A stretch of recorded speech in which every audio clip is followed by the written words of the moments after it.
தாய் தமிழ் உறவுகளுக்கு வணக்கம். எதையெல்லாம் பற்றி பேசின இந்த காணொளிகளில் இப்படியும் ஒரு காணொளி போடணுமா அப்படிங்கிற தயக்கம் கூட இருக்குது. ஆனால் இருந்தாலும் தமிழ்நாட்டில் நடக்கக்கூடிய ஒரு மிகப்பெரிய அரசியல் சீரழிவு, இல்லைன்னா கலாச்சார சீரழிவுன்னு கூட சொல்லலாம். ஈரான், அமெரிக்கா, இஸ்ரேல் இந்த தாக்குதலுக்கு மத்தியில் நேற்றைய தினம் இரவு நடந்தது மிகப்பெரிய ஒரு கலாச்சார தாக்குதல் அப்படின்னு கூட சொல்லலாம். விஜய், த்ரிஷா ரெண்டு பேரும் இணைந்து பொதுவெளியில ஆமா நாங்க இப்படித்தான் அப்படின்னு காட்டினது உண்மையாவே கலாச்சார சீரழிவுடைய உச்சம் அப்படின்னு கூட சொல்லலாம். ஏன்பா நாட்டில் இதெல்லாம் நடக்கலையா? நடக்குது. ஏன் நடிகர் நடிகைக்குள்ள இது நடக்கலையா? நடக்குது. ஆனால் ஒருவன் தன்னை அரசியல்வாதியாக, தன்னை ஒரு பொது வாழ்க்கைக்கு அர்ப்பணித்தவனாக இந்த நாட்டை ஆளப்போகிறேன் என்று சொல்லக்கூடியவன் இந்த செயலை செய்யும் போதுதான் இது கேள்விக்குறியாகுது. அதெல்லாம் ஒரு பக்கம் இருந்தாலும் இனி என்ன நடக்கும் சொல்றோம். இந்த த்ரிஷா விஜய் அப்படிங்கிற விஷயம் கிட்டத்தட்ட 1.5 ஆண்டுகளுக்கு முன்பதாகவே எங்களுக்கெல்லாம் தெரியும். ஆனா இனி என்ன நடக்கும் நான் சொல்றேன். இனி என்ன நடக்கும் அப்படின்னா, இனி பாருங்க, திரைமறைவுல இருந்த ஒரு ஆளு இப்ப சங்கீதா அவங்களுடைய வழக்கு, அந்த வழக்கு சம்பந்தமாக ஆமா நான் அப்படித்தான் அப்படின்னு ரெண்டு பேரும் நேற்று இரவு ஒரு திருமண விழாவுக்கு வந்திருக்கிறாங்க. கணவன் மனைவி போல வந்து இறங்குறாங்க. அப்படின்னா இனி என்ன நடக்கும் அப்படின்னா, இனி பாருங்க, இனி தொடர்ச்சியாக எல்லா நிகழ்வுகளுக்கும் த்ரிஷா உடன் வருவார். ஏன்? பேருந்து மேல கூட ஏறி நிற்பார், அரசியலுக்கு வருவார். நீங்க எழுதி வச்சுக்கோங்க. இதுக்கு முன்னாடி நம்ம சொன்னோம் எத்தனையோ வீடியோல வந்து இது வந்து ஒரு தனிப்பட்ட நபருடைய பிரச்சனை கிடையாது, இது ஒரு சமுதாய சீரழிவு, அதனால இதை பேசிதான் ஆகணும் அப்படின்னு பேசியிருக்கிறோம். அதை தொட்டு நம்ம என்னெல்லாம் சொன்னோமோ அதெல்லாம் நடந்திருக்குது. சென்ற காணொலியோட நம்ம என்ன சொன்னோம் இது சம்பந்தமா பேசும்போதுன்னா, இது சங்கீதா அவர்கள் வழக்கு தொடுத்திருப்பது விஜய்க்கு ஒரு சாதகமான விஷயம். ஏன்னா இவ்வளவு நாளாக திரைமறைவில் இருந்த மறைக்கப்பட்டிருந்த ஒரு விஷயமானது வெளிச்சத்துக்கு வருது அப்படின்னு. அந்த வெளிச்சத்துக்கு வந்ததை வெளிப்படையா அவர் கொண்டு வந்து நேற்று இரவு காட்டியிருக்காரு. இனி அவங்க அரசியலுக்கு வருவாங்க, அவங்க கட்சியில பொறுப்பு கொடுக்கப்படும். இன்னும் சொல்ல போனா கொள்கை பரப்பு செயலாளராக வருவாரு, இல்லைன்னா பொதுச் செயலாளராக கூட வருவாரு. நடக்குதா இல்லையான்னு பாரு. பேருந்துல ஏறுவாங்க, இனி அவங்களுக்கு கை காட்டுவாங்க. இன்னும் இந்த பைத்தியங்கள் இன்னும் கொஞ்சம் கூடி போய் நிற்கும். இந்த பைத்தியங்கள் கூடி போய் நிற்கும். இந்த பைத்தியங்கள் இருக்கிற வரைக்கும் இவனை மாதிரி ஆளு, இவளை மாதிரி ஒரு நடிகை எல்லாம் திருத்தவே முடியாதுங்க.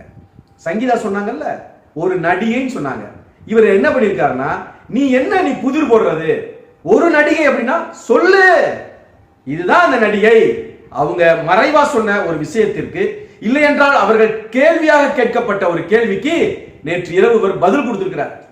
எல்லாரும் பேசுறாங்க. இந்த நடுநிலை நாயகிகள் இருக்காங்க பாருங்க திரைத்துறையில, இந்த குஷ்பு போன்றவர்கள், ராதிகா போன்றவர்கள் எல்லாம், அவர்களெல்லாம் ஒழுக்கமான அது ஒரு தனி வீடியோவை கொண்டு வேணாம், அதுக்குள்ள போக வேண்டாம். ஆனா நயினார் நாகேந்திரன் சொல்லும் போது இந்த நடுநிலை நாயகிகள்லாம் பேசுனாங்க பாருங்க. இன்னைக்கு எங்க போன நீ எல்லாம்? எங்க போன? அது ஒரு தனிப்பட்ட விஷயம், கற்பனையின் வடிவில் பேசக்கூடாது. அவர் எதிரா தனிப்பட்ட விஷயம். எது தனிப்பட்ட விஷயம்? எது தெரியுமா தனிப்பட்ட விஷயம்? ஜெயம் ரவிக்கும் ஆர்த்திக்கும் நடந்தது பாருங்க, அது தனிப்பட்ட விஷயம். ஏஆர் ரகுமானுக்கும் அவருடைய மனைவிக்கு நடந்தது பாருங்க, அது தனிப்பட்ட விஷயம். ஐஸ்வர்யா ரஜினிகாந்திற்கும் தனுஷுக்கும் நடந்தது பாருங்க, அது தனிப்பட்ட பிரச்சனை. அவங்க யார் அந்த நாட்டை ஆளணும்னு வரல.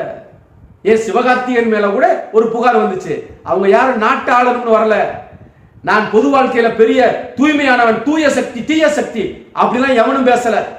நீ பேசுற, அப்போ உனக்கு செருப்ப கட்டி அடிக்க வேண்டிய தார்மீக உரிமை எங்களுக்கு இருக்கு.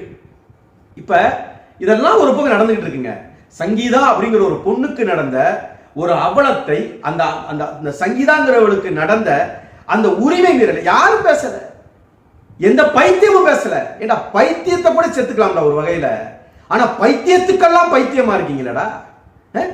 ஆனா அந்த கூட்டத்திலையும், தஞ்சாவூர்ல நடந்த கூட்டத்துல சங்கீதாவையும் விஜயையும் வைத்திருக்கிற மாதிரி ஒரு படத்தை ஒருத்தர் தூக்கிட்டு வந்தான் பாரு. அவன் தான்டா உன்னுடைய உண்மையான ரசிகன். அவன் தான் உன்னுடைய உண்மையான ரசிகன். அவன் தான். அவனை போல இருக்கக்கூடியவர்கள் வெளியேறணும். நான் சொல்றது அரசியல மட்டுமல்ல, அவனுடைய ரசிகனாக இருப்பதை விட்டு கூட நீங்க வெளியே வரணும். அதுதான் சரியான நிலைப்பாடு. எஸ்எஸ்சி அவங்க அப்பா இருக்கார்ல, சந்திரசேகர் சோபா, ஏண்டா உன் மகன் தான் அப்படி இருக்கான்னா எதுலையும் தன்னுடைய நிலைப்பாட்டை சொல்றது இல்லை, எதுலையும் சொல்றது இல்லை. ஆனா ஒரு அப்பனா, ஒரு ஆத்தாளா இந்த சோபாவும் இந்த எஸ்.ஏ. சந்திரசேகரும் உன்னுடைய விமர்சனம் என்ன? இதை பத்தி இல்லைன்னா உன்னுடைய கருத்து என்ன? உன் மகன் தானே, நீ தானே பார்த்து கல்யாணம் பண்ணி வச்ச. அப்ப எதையுமே வெளிப்படையா பேச மாட்டேங்கிறீங்க ரெண்டு பேரும். சரி, மாநாட்டுக்கு போய் வெக்கமெல்லாம் போய் உட்காந்தீங்கல்ல, கூப்பிட்டான்னு. எங்கடா உன் பொண்டாட்டி, எங்கடா என் பேரப்பிள்ளைய கேட்டியா நீ? உன் மனைவியோடு என் பேரப்பிள்ளையோட வாடா, நான் வருவேன்டா, இல்லைன்னா வரமாட்டேன்டான்னு நீ சொல்லணும்ல. நல்ல தாய் தகப்பேன், நல்ல ஆத்தாப்பேன், உண்மையாவே நீ மகனை ஒழுங்காதான் வளர்த்தேன்னா நீ என்ன சொல்லியிருக்கணும்? என் பேரப்பிள்ளை எங்கடான்னு கேட்டுக்கணும், உன் மனைவி எங்கடா, என் மருமக எங்கடான்னு கேட்டுருக்கணும். அதை விட்டுட்டு சும்மா டிவியில் உட்காந்துக்கிட்டு ஏதாவது யூடியூப்ல உட்காந்துக்கிட்டு சங்கீதா மாதிரி நல்ல பொண்ணு இருக்குமா, சங்கீதா வந்து பிள்ளைகளை அப்படி பார்த்து, சங்கீதா பார்த்துக்குவா, உன் மயம் பார்த்தானா? அப்புறம் என்ன நொன்னைக்கு போய் மாநாட்டில் போய் உட்கார்ற, எதுக்கு போய் உட்கார்ற? கூப்பிட்டு 4 இருக்கேன்டா, 52 வயசுல உனக்கு கூத்தியா கேக்குதாடான்னு. அப்ப உங்க மௌனம் என்ன மௌனம்? எந்த விதமான மௌனம் இது? இந்த மௌனம் எதை காட்டுது? ஒன்னத்தையும் காட்டல, ஆனா மக்களுக்கு ஒன்ன காட்டுது. ஏதோ எம்ஜிஆர் ஜெயலலிதா மாதிரி விஜய் த்ரிஷா அப்படியா? அதெல்லாம் அந்த காலம், சமூக வலைதளங்கள் இல்லாத காலம், நாம் தமிழர் கட்சின்னு ஒரு கட்சி இல்லாத காலம், எங்க ஆத்தாப்பன் காலம், எங்க தாத்தன் பாட்டன் காலம். ஏமாந்தான், சினிமாவை பார்த்து ஏமாந்தான், கூத்தாடிகளை பார்த்து ஏமாந்தான், கூத்தியாளை பார்த்து ஏமாந்தான். ஆனா இன்றைக்கு நிலைமை அது கிடையாது. நல்லா தெரிஞ்சுக்க. ஏதோ எம்ஜிஆர் மாதிரி நீ திரைத்துறையில் இருக்கிற, உனக்கு கூட்டம் கூடுது, ஜெயலலிதா மாதிரி ஒரு ஆளை கொண்டு வந்து, அந்த எம்ஜிஆர் கூட ஜானகி அம்மா கூட கடைசி வரைக்கும் வாழ்ந்தாரு. அந்த ஜானகி அம்மா கூட தான்டா கடைசி வரைக்கும் வாழ்ந்தாரு எம்ஜிஆர் கூட. பெரிய நீ எம்ஜிஆர் த்ரிஷா ஜெயலலிதா ஆயிடலாம் நினைக்கிறியா? செருப்பு கலட்டி அடிப்பான், பார்த்துக்கிட்டே இரு. த்ரிஷா வெளியே வரட்டும், செருப்பு விளக்கம் மரக்குண்டி ஓ ரசிகரே அடிக்கிறான் நண்பர். அவன் தான்டா உண்மையான ரசிகன். உண்மையாகவே உன்னை ரசிக்கிறான், உண்மையாகவே உன்னை உயிரா ஏத்துக்கிட்டான், உண்மையாகவே எங்க அண்ணேங்கிற ஆளுகள் இல்லடா. இன்னும் சொல்ல போனா உன்னை புருஷன் முறை சொல்றாளுடா. இதை ஏத்துக்குவாங்களா? இதை ஏத்துக்குவாங்கன்னா பைத்தியத்தை தாண்டி பைத்தியங்கள் அதெல்லாம். இதை விட நமக்குள்ள ஒரு பெரிய கேள்வி என்ன தெரியுமா? நேற்று நடந்த திருமண விழா இருக்கு பாருங்க, அது எந்த குடும்ப விழான்னு எனக்கு தெரியாது. அங்க யார் மணமகள் அப்படிலாம் எனக்கு தெரியாது. ஆனா எனக்கு தெரியறதுல என்ன தெரியுமா? ஒரு நல்ல காரியம் நடக்குது, ஒரு நல்ல காரியம் நடக்குது. ஒரு மணமகள் 2 பேருக்கு திருமண நாள். அது அந்த திருமணத்திற்கு போறவன் தூய்மையற்றவனாக, அயோக்கியனாக, தன் மனைவிய மகளை ஆத்தாப்பனை விட்டுவிட்டு கூத்தியால கூட்டிட்டு வாழ்த்த வந்திருக்கானே. டே, அந்த பொண்ணு மாப்பிள்ள முதல்ல நல்லா இருக்க முடியுமாடா? ஏன்னா 2 பேரும் வந்திருக்காங்க, ஏதோ புருஷன் முன்னாடி வந்த மாதிரியே நீங்களும் கூட நின்று அரவணைச்சு போட்டோ எடுத்துக்கிறீங்களா, வீடியோ எடுத்துக்கிறீங்களா? நீங்க எல்லாம் என்ன டிசைன்ரா? முதல்ல எங்க இருந்துடா வந்தீங்க? எங்க இருந்து வந்திருக்க நீ எல்லாம்? மேற்கத்திய கலாச்சாரத்தை அப்படியே வந்து இறக்க போற இல்லையா? முதல்ல அந்த மணமகள் நல்லா இருப்பாங்கடா. முதல்ல உலகத்துக்கு என்னடா சொல்ல வரீங்க? இந்த உலகத்துக்கு என்ன சொல்ல வரீங்க? அந்த உடல் மொழியை பாத்தீங்கல்ல, த்ரிஷா விஜய் 2 பேருடைய உடல் மொழியை பாத்தீங்களா? நேற்று வந்து அவங்க இறங்கும் போது, அவங்க வரும்போது போகும்போதெல்லாம் இத பார்த்தா, அப்ப சங்கீதா சொல்றது சரிதானே? 5 வருடங்களுக்கு மேலாக அவர்களுக்குள்ள உறவு இருக்குது. அந்த உடல் மொழி அதை காட்டுதே. அவர் வந்து இறங்கணும், அவர் அவளை தேடுவதும், அவள் இவனை தேடுவதும், ஏதோ ஒரு கணவனும் மனைவியும் ஒரு கார்ல வந்து இறங்கி ஒரு விசேஷத்துக்கு வந்தா எப்படி இருக்குமோ அதுல கொஞ்சம் கூட பிசிறு தட்டாம பண்றீங்க 2 பேரும். அப்ப உனக்கு என்ன திமிரு? என்ன செஞ்சாலும் இந்த பைத்தியக்காரங்க ஏத்துக்குவான்.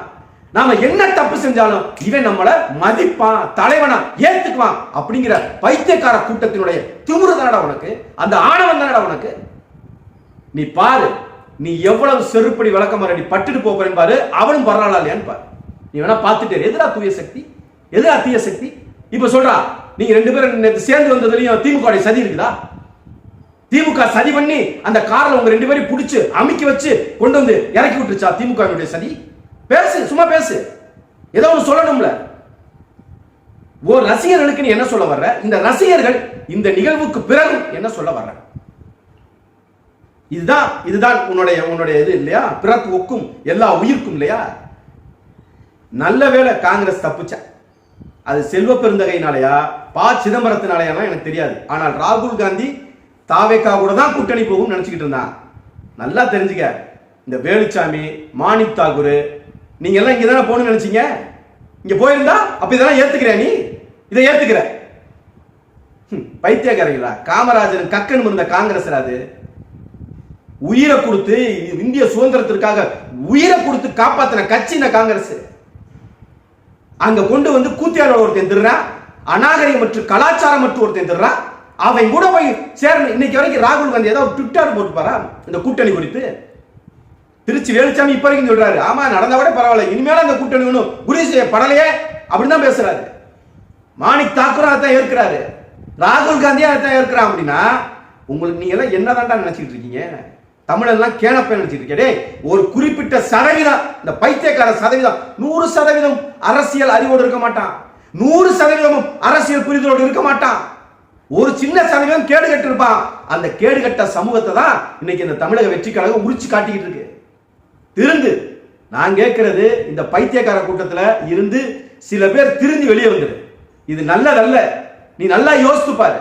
இந்த பேட்டி கொடுக்குற இந்த பொம்பளை பிள்ளைய நீங்க எல்லாம் பாரு எப்படி இருக்காங்க. என்ன ஒருத்தன் ஆம்பளை சொல்றான் நானும் பொண்டாட்டியா இருப்பேன், ஒரு பொம்பளை சொல்றான் நானும் பொண்டாட்டியா இருந்துக்கிறேன். அவனுக்கு என்னடா நீங்க எல்லாம் யாரா நீங்க? டே உங்ககிட்ட கொள்கை கூட வேணாம்டா, கொள்கை கூட வேணாம்டா உங்க அரசியலுக்கு. டே கலாச்சார சீரழிவையாவது செய்யாம இருக்கடா. குறைந்தபட்சமா கலாச்சார சீரழிவையாவது செய்யாம எங்களை காப்பாத்தி. இந்த தற்குறி கூட்டத்தினுடைய தளபதியாக இருக்கக்கூடிய இந்த விஜய் திருந்தனும், இல்லைனால் திருத்தப்படுவான். இது கலாச்சார சீரழிவு. இது மிகப்பெரிய ஒரு நாகரிகமற்ற சமூகத்தை உருவாக்குவதற்கான ஒரு மிகப்பெரிய வித்தாக இருக்குது. தயவு செய்து இந்த பைத்தியக்கார கூட்டத்திலிருந்து சில பைத்தியங்கள் வெளியேறிது. அதுதான் இந்த காணொலியினுடைய முக்கிய தொகுப்பாக முடிக்கிறேன். நன்றி, வணக்கம்.